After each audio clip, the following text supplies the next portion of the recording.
This show is part of OnePlace, a daily network of focused briefings across the stories people follow most. Welcome to our daily roundup. We have a packed show today, covering major shifts in the MMA world, horse racing history, and massive updates from the NFL and NBA. Let's get started. Ronda Rousey retires after a stunning 17-second victory. Rousey dominates Gina Carano in a vintage armbar finish. Full results from the star-studded Netflix MMA fight card. Napoleon Solo holds off Iron Honor to win Preakness. Minnesota Timberwolves eye Giannis Antetokounmpo after a tough exit. Aaron Rodgers signs a new deal with the Steelers. Sportsbooks offer massive betting menus for the Rousey comeback. Caitlin Clark leads the Fever against the Seattle Storm. First, Ronda Rousey's future. Ronda Rousey certainly didn't waste any time on Saturday night, finishing Gina Carano in just 17 seconds with her signature armbar.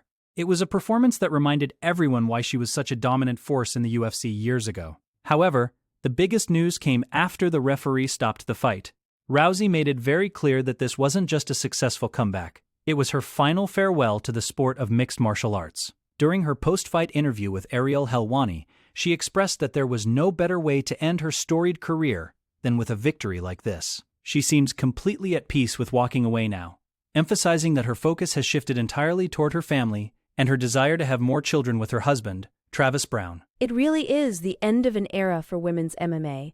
Rousey already has 2 daughters, Laakia and Likoula, and she told reporters that she doesn't want to take any more detours from her journey as a parent. She mentioned that she believes fate led her to this specific moment to wrap things up perfectly. While fans might have hoped for a longer run or more high-profile matchups on Netflix, Rousey is prioritizing her personal life over the cage. She gave Carano plenty of credit for being a pioneer and an inspiration, but she was firm that she is done fighting. It is rare to see an athlete of her caliber go out on such a high note, especially after being away for so long. But she seems ready to trade the gloves from motherhood for good. Now for the fight details. The atmosphere at the Intuit Dome was electric, as these 2 trailblazers finally met, but the actual combat was over before many fans could even find their seats. Gina Carano, who hadn't competed in 17 years, looked to be in great physical shape, but she simply couldn't handle the grappling pressure that Rousey is famous for. As soon as the bell rang, Rousey moved in with a terrifying intensity, quickly securing the takedown and transitioning into that vintage armbar. It was Rousey's first win since 2015, and it proved that her skills hadn't diminished during her time away in professional wrestling and retirement. While Carano didn't explicitly announce her retirement like Rousey did, she was clearly outmatched by the speed and technical precision of a former world champion who looked like she never left. The event wasn't just about the main event, though. The Netflix card, promoted by Most Valuable Promotions, featured several other viral moments that kept the combat sports world talking. Mike Perry continued his transition back to MMA by defeating Nate Diaz in a bloody encounter that was stopped after the second round. Perry's bare-knuckle experience seemed to give him an edge in the clinch and dirty boxing exchanges, leaving Diaz battered. Additionally, Francis Ngannou made a massive statement by knocking out Felipe Lins in the first round with a vicious hook. Even with the UFC trying to counter-program the event by announcing Conor McGregor's return, the star power on this card held its own. It was a night of legends proving they still have some fire left, even if the results were lopsided in the headliner.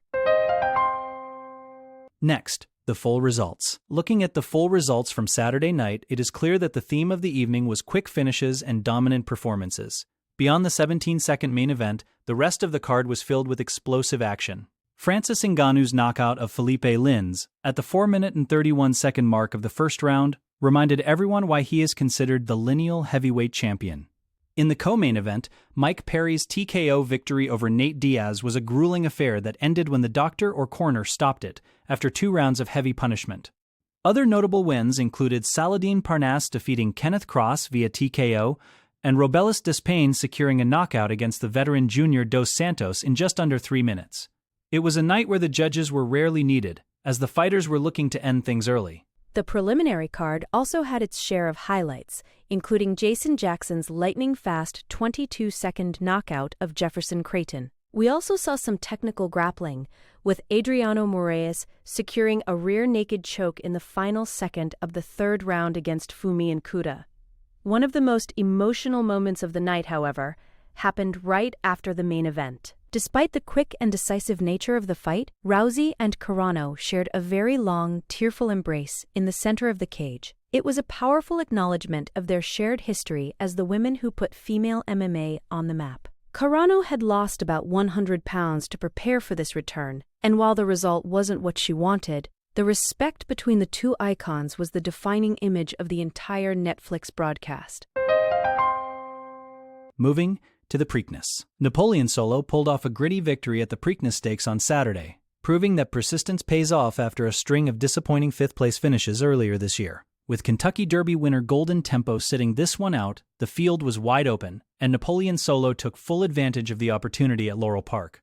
The race was held there because Pimlico is currently under reconstruction, which created a different atmosphere for the middle jewel of the Triple Crown. Jockey Paco Lopez and trainer Chad Summers both celebrated their first Triple Crown race wins as the colt surged past the favorite, Taj Mahal, near the top of the stretch. Iron Honor made a late run and looked like a serious threat in the final moments, but Napoleon Solo had enough left in the tank to hold him off by a length and a quarter. The victory was a major redemption for Napoleon Solo, who had struggled to regain the form he showed last year when he won the Champagne Stakes by over 6 lengths. Trainer Chad Summers noted that many people had written the horse off after his poor showings in the Fountain of Youth and Wood Memorial, but this win puts him back in the conversation as a top-tier competitor. The race itself featured a maximum field of 14 horses, the largest since 2011, which made for a crowded and tactical contest. Interestingly, the horses that did run in both the Derby and the Preakness, like Ocelli and Incredibolt, couldn't find the winner's circle, finishing 4th and 5th, respectively. It was a subdued event, with attendance capped at 4,800, but for the connections of Napoleon Solo, it was a career-defining moment that silenced the doubters. Next, the Timberwolves offseason. The Minnesota Timberwolves are facing a crossroads after their season ended at the hands of the San Antonio Spurs. Despite the bold move to trade Karl Anthony Towns for Julius Randle and Dante DiVincenzo last year, the gap between Minnesota and the rising Spurs was evident in their 6-game series. Now, the front office is reportedly looking to go big-game hunting again, with Giannis Antetokounmpo at the top of their list.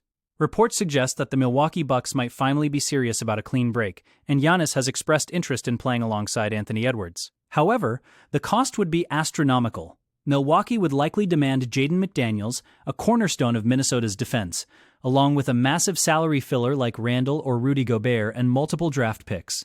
It is a high-stakes gamble that would completely reshape the team's identity once again. If the Giannis deal doesn't materialize, the Timberwolves still have plenty of work to do. One of their primary goals will be re-signing free agent Ayo Dosunmu, who became a vital part of their shot creation after arriving from Chicago. Team president Tim Connolly has shown he isn't afraid to make aggressive moves, and with Anthony Edwards entering his prime, the pressure to build a championship-caliber roster is higher than ever. The team has to decide if they want to keep their defensive core of McDaniels and Naz Reid, or if they are willing to sacrifice depth for another superstar. There is also the question of whether Giannis would prefer to stay in the Eastern Conference to find a path back to the finals. Regardless of the outcome, Minnesota fans should expect a very busy and potentially transformative summer for their franchise. Now, Aaron Rodgers' decision. Aaron Rodgers has officially decided to return to the Pittsburgh Steelers for the 2026 season, ending months of speculation about his future. The veteran quarterback agreed to a new one-year deal worth up to $25 million, with $22 million of that guaranteed. This move reunites him once again with head coach Mike McCarthy, a partnership that was incredibly successful during their 13 seasons together in Green Bay. Last year, Rodgers helped lead the Steelers to the playoffs, though they were ultimately eliminated in the wild card round by the Houston Texans. Despite the early exit, Rodgers put up solid numbers, throwing for over 3,300 yards and 24 touchdowns. His decision to stay in Pittsburgh suggests he believes this roster is capable of making a deeper run if they can build on last year's foundation. The Steelers are clearly all in on this window with Rodgers, as he is expected to be a full participant in OTAs starting this Monday. Having a full off-season to work with the receivers and further integrate into McCarthy's system should help improve his completion percentage and overall efficiency. Last season, the team had to fight until the very last week just to secure a postseason berth, and they are hoping to avoid that kind of stress in 2026. The schedule makers have already set the stage, with the Steelers opening their season at home against the Atlanta Falcons. For Rodgers, this is another chance to add to his legacy and perhaps capture one more Super Bowl ring with the coach who helped him win his first. It is a massive win for the Pittsburgh organization to keep a future Hall of Famer under center. Next, betting on Rousey. The return of Ronda Rousey and Gina Carano wasn't just a massive sporting event. It was a huge moment for the sports betting industry. Major operators like DraftKings, FanDuel, and BetMGM rolled out extensive betting menus to capitalize on the hype. The stylistic matchup between Rousey's world-class grappling and Carano's striking background created a lot of intrigue for bettors.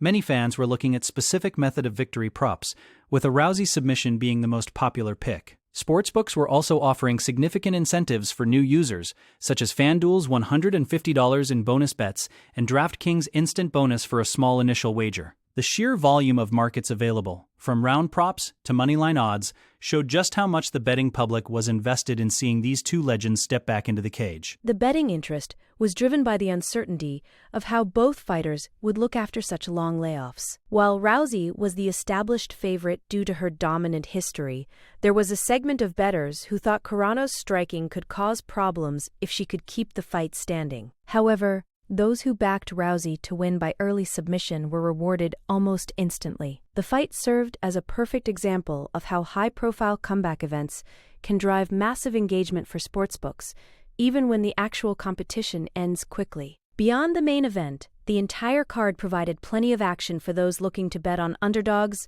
or specific knockout finishes. It was a clear win for the sportsbooks, as the viral nature of the Netflix broadcast brought in a wide audience of both casual and seasoned bettors looking to get a piece of the action. Finally, Fever versus Storm. The WNBA season is in full swing, and all eyes are on Indiana this Sunday as the Fever host the Seattle Storm. The Fever are looking to bounce back after a tough start to their home court stretch, having dropped their first two games at Gainbridge Fieldhouse. The spotlight remains firmly on the trio of Caitlin Clark, Kelsey Mitchell, and Aliyah Boston as they try to find their rhythm and reward their loyal home crowd with a victory. Clark's transition to the professional level has been the biggest story in the league, and every game is a chance for her to showcase the elite playmaking and long-range shooting that made her a college superstar. Facing a veteran Seattle team will be another significant test for this young Indiana core as they look to climb the standings early in the year. Seattle comes into this matchup with their own set of challenges after a recent loss to the expansion team in Toronto. Dominique Malonga has been a bright spot for the Storm, leading the team with 21 points in their last outing, while rookie Flau J. Johnson continues to make an impact on both ends of the floor. The game will be broadcast on NBCSN and streamed on Peacock, with Kate Scott and LaChina Robinson providing the call. For the Fever, securing a win against a respected opponent like the Storm would be a huge confidence booster. They need to tighten up their defense and find more consistency in their half-court offense to compete with Seattle's depth. It is a pivotal early-season matchup for both teams as they try to establish their identities in what is shaping up to be a historic year for the WNBA. That wraps up our briefing for today. Be sure to follow the show for your next daily update on the stories that matter most. We will see you back here tomorrow.